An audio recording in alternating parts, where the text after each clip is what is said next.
Good morning, everybody, and welcome to another She Myth Eliminator story.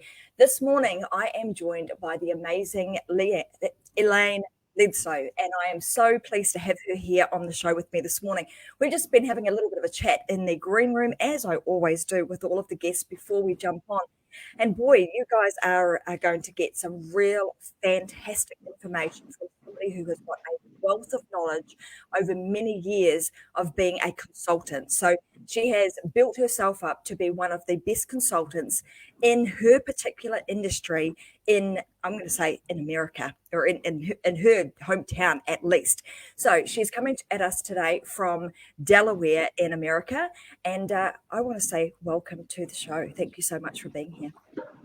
Thank you so much for having me on. It's really a pleasure and quite an honor to have been asked to do this. Oh, once I've heard your story, I can absolutely see. So for you guys that are watching, I have a team of people who are always looking for amazing women to actually come and be on the She Myth Eliminator story with me to share their, inspiration, their motivation, and just ways that they have overcome various different situations in life that we have to face as women on a on a regular basis. And when I was given Elaine's name, and somebody said to me, "You need to have her on the show," I was like, "Absolutely, I need to have a bit of a chat with Elaine, and I want to know all of the details about what's gone on, I suppose, in your experience and in your life and the journey that you've had to get you to the point that you're at today, Elaine, where you're really, really successful in what you do." And you've just had the ability to be able to turn your hand at many, many different things. So let's I know you've also read the book. So we had a bit of a chat about how the book resonated so much with the various different things that you've had go on in your life. So let's start with a situation where you realized as a result of reading the book that it was a she myth, and you actually then took some action and did something about it. I believe that the book resonated with me so much because over the years, as what I'm called now as a business leader, but as a manager with about 400 people who worked with me, I had the opportunity to influence a lot of their lives. And not only did they work with me, but with the type of business that I am in, I actually almost hired the family in addition to just the person. Because it's a home-based business. And as a result, sometimes I get pushback from some of the family members and even friends who tell the person that I'm working with that it's not a real job, she's never going to make any money doing it. And if it's an inconvenience to the spouse, they are not always very supportive. So the She Myth book had a lot of things that resonated with the same type of scenarios that I dealt with over the years. And I just found it amazing and uplifting to see all of the myths that needed to be busted in order to be able to be successful in what I do. Yes, absolutely. And I know that scenario that you've just spoken through, where you've had, you experienced those situations with the people that you were leading, coaching, training. But equally, you've had a situation where that has also occurred for yourself. Tell us a little bit about that. I actually grew up as a survivor of domestic violence. It's something that I experienced as a child. And when I was 11 years old, I found out that some of those headlines that you see in the newspaper don't just happen to somebody else. They come into your living room. When my older sister at age 23 was murdered by her boyfriend, I was very, very close to her. And it really created such a lasting situation with my mother. She became epileptic. She was bipolar. And I often say that I had to raise my mother from the time I was probably about 8 or 9 years old, because she went to bed for weeks and weeks at a time. When you are in a domestic violence situation and you grow up like that, unfortunately, you duplicate it because you don't know what a healthy relationship is supposed to look like. So I went through 2 marriages, both of which were very violent. I almost died one night with my second marriage. And at that time, I was working with the company that I'm still with, and I was top in the nation. And my husband, we went through a 6-year divorce, and he continually drummed into me that the only reason I had been successful was because of him. Over those 6 years, my business declined. It's very stressful trying to deal with a domestic violence situation, a divorce, and also keep a business going. And I had 3 children that I was raising pretty much on my own, and a lot of financial challenges. And one day I went to an event that my company held, and they had planted a young woman there who was very conservatively dressed in the audience. She was very shy. And over the 3 days that we were at the conference, they kept checking in with her to see how she liked her first experience. Finally, at the end, they brought her up on stage. Now, remember, she was a plant. She was acting, but it really made an impact on me. She tore off her clothes. Underneath, she had this red spangled outfit, and she started singing at the top of her lungs, "I'm going to have it all. Nothing is going to stand in my way." I went home that day, and every morning when I took my children to school, they had given us a CD with that song on. And every morning I would put that in my car radio or my car CD player, and I would drive them to school, and I would blast that song, and I would sing it with the windows rolled down, much to their embarrassment. But within about 3 or 4 months, I was back on stage in the top again. And when I came out on that stage, I realized it was me. I did it. It was me all along. That year, I received an award called the Brownie Wise Award for the person who had overcome the most adversity in order to bring their business back in a successful place. And that really impacted me. That was what gave me the momentum to keep going in spite of what I had experienced.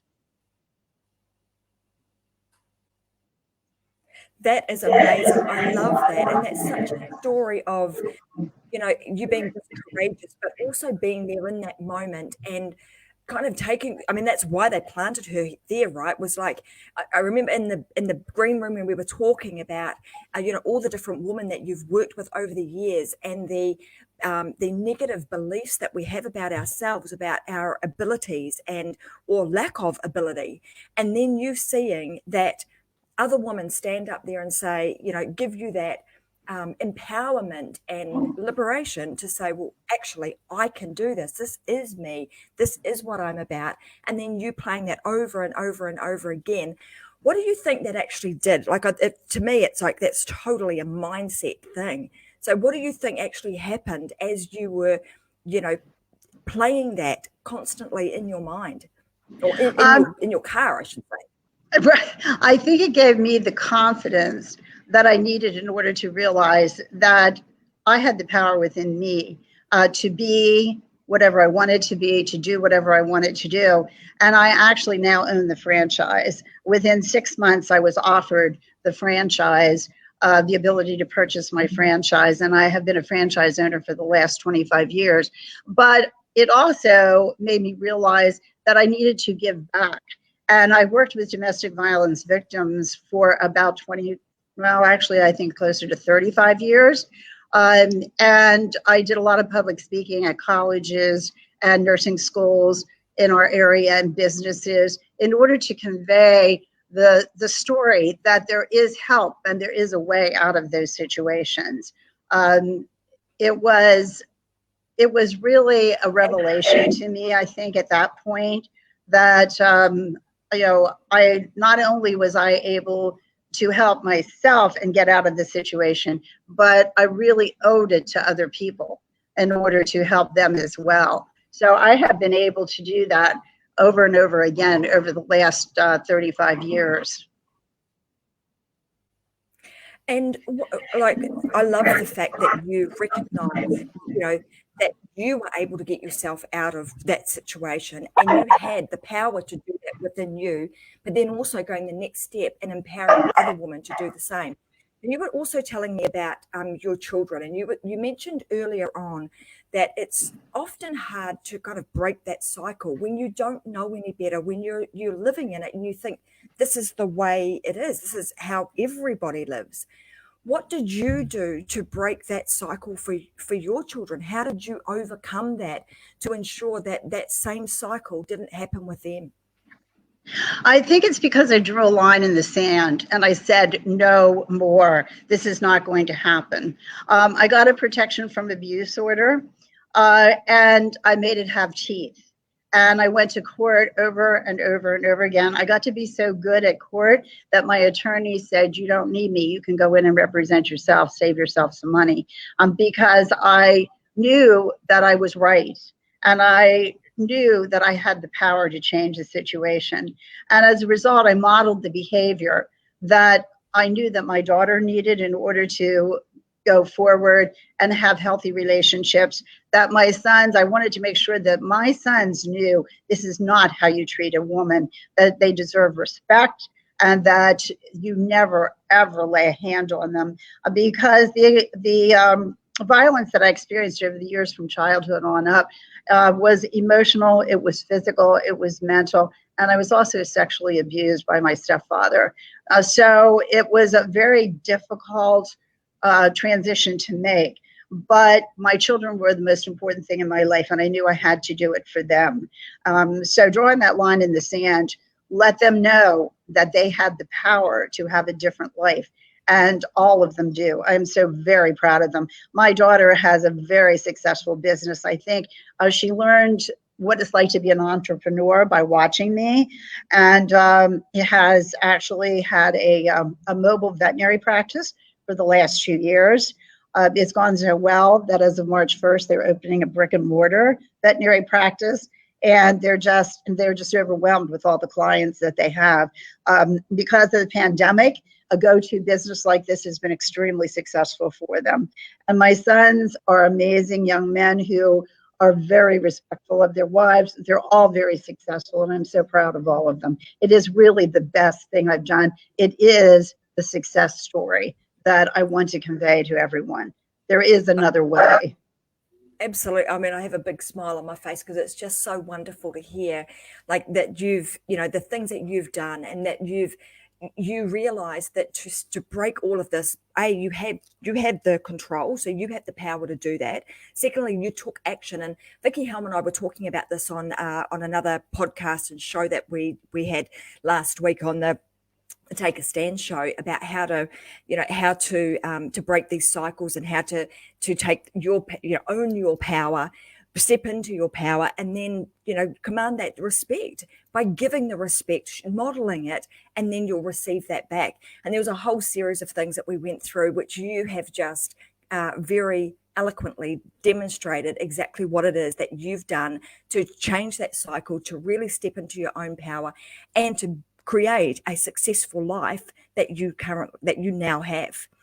So congratulations to you, and it's wonderful to see that as a result of your great modeling, that you've now got some fantastic children who are now going to go out and duplicate the fantastic upbringing that you were able to create for them. Absolutely. And I believe that every adversity that we have teaches us something, and that we can go forward and use that even in the worst of times. When I was very small, before my stepfather came into the picture, my mother was very, very wealthy, and she has a story all on her own that is really amazing, because she was so far ahead of her time. But it also is a story that shows what can happen when you allow one person to change the trajectory of your life.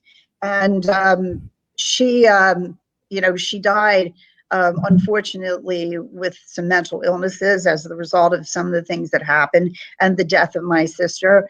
But I really believe that I have been given the power to work with other people as a result of so much of the adversity that I've had throughout my life. And I would never want to have to go through it again. But there's something that you can take away from everything. And I went from being extremely rich to being so poor that my daughter and I spent one whole summer without hot water so that we could save our oil for heat in the wintertime. But it has, when she would complain about getting in the shower, I would say, just don't stay long because it builds character. It's character building. And so you learn how to overcome bigger adversity, and the small things are just, they're minuscule. Once you learn how to overcome the bigger things, you don't get rattled by so many of the smaller things in life that people just get so hung up on. Absolutely. Well, it's been an absolute pleasure chatting with you today, and so many pearls of wisdom that you have, dropped today, and that you've also experienced in your, in your lifetime thus far. And congratulations for being the successful woman that you are today and giving back in all the ways that you do. Before we end our conversation today, I'm just wondering if there's some other message or a piece of advice that you would like to share with other women who are watching today. I would say the most important piece of advice I can give you is don't ever let someone else determine your future. You need to be in charge of your own future, and don't let anyone else tell you anything differently. If you have a passion for something, go after it with everything you can. And I always believe when there's adversity, anybody can do anything for a limited period of time. Always remember that it will change and it will get better. Just hang in there and stay focused, and you will find the success you're looking for.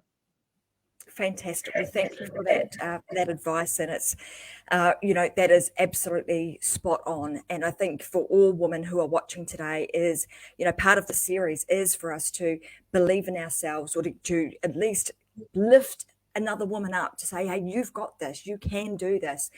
Just stick it, make a decision, follow your dreams, and just keep going, and don't look back. Just keep going and find the support networks that you need to make sure that you are able to achieve everything that you want to achieve in life. So thank you so much for being here today. It's been a pleasure in chatting with you. For the rest of you guys who don't have a copy of the She Myth book, beneath me is the 2 links that you can go to. So if you're in America, you go to amazon.com. If you're in Australia or New Zealand, head on over to amazon.com.au. You can purchase that as a physical book, so hard copy or paperback copy, or even the ebook version. So head on over to Amazon and get yourself a copy of the book and start making changes to your life today. And as Elaine said, all of the things that she had read in the book were like, wow, these resonate with me so much. And there are so many women who we have been chatting with who have also read the book, who have had the same sort of experience. So please go and do that. Get yourself a copy of the book, and if you love it, then feel free to share it with a girlfriend or sister or daughter, or even your granddaughter. So thanks so much. I'll be back again tomorrow for another She Myth Eliminator story, 8 a.m. Brisbane time. We'll see you there. Bye for now. Bye. Thank you.